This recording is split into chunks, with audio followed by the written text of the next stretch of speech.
qui me plaît tant chez les Ivoiriens. Les Ivoiriens m'ont appris à être heureuse. Depuis que je suis arrivée en Côte d'Ivoire, je galère. Parce que je suis pas venue en tant qu'expatriée. Je suis pas non plus venue pour travailler dans l'entreprise de papa et maman et avoir un salaire qui se chiffre en millions. C'est pas toujours facile d'être dans un pays sans famille, sans communauté derrière soi. Par contre, les gens que j'ai rencontrés ici, la culture que j'ai découverte ici, m'ont fait comprendre qu'en Europe, on a tendance à se plaindre pour tout et pour rien. Les Ivoiriens n'ont pas le temps de se plaindre. Pas comme nous. Ils se plaignent, mais dans l'humour. Ils se sentent pas malheureux dès qu'ils traversent une épreuve. Ils n'ont pas le temps non plus pour parler mal des gens derrière leur dos. Certaines communautés ont tendance à être des langues de vipère, à dire « Ah, celle-là, t'as vu ce qu'elle a fait? Ah, celui-là !» Les Ivoiriens n'ont pas le temps pour ça, ils sont tellement au-dessus de ça. Les Ivoiriens, ils sont dans la franchise, tout est brut ici. En Europe, la vie est aseptisée. Ici, c'est comme si la vie était plus réelle.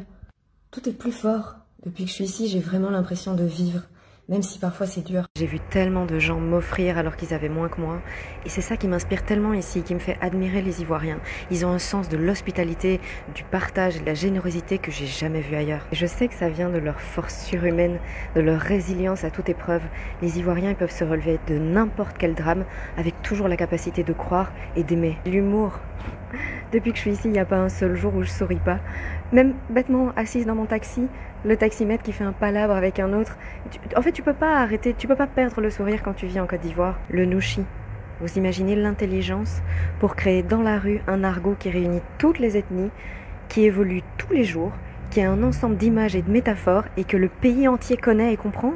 Et cette intelligence aussi, elle se retrouve dans la connaissance qu'ont les Ivoiriens de leur culture, de leur histoire, de leur pays, de la politique. C'est incroyable. Même les analphabètes qui n'ont pas eu la chance d'aller à l'école connaissent leur histoire à la perfection. Partie 3.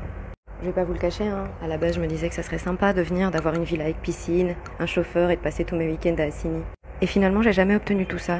Mais en fait, j'ai réussi à m'imprégner d'une culture, à sortir de ma zone de confort, à dépasser mes limites. Et je vous jure que vivre en Côte d'Ivoire, ça a donné un autre sens à ma vie. Ça m'a appris d'autres valeurs et je suis tellement reconnaissante aux Ivoiriens pour ça.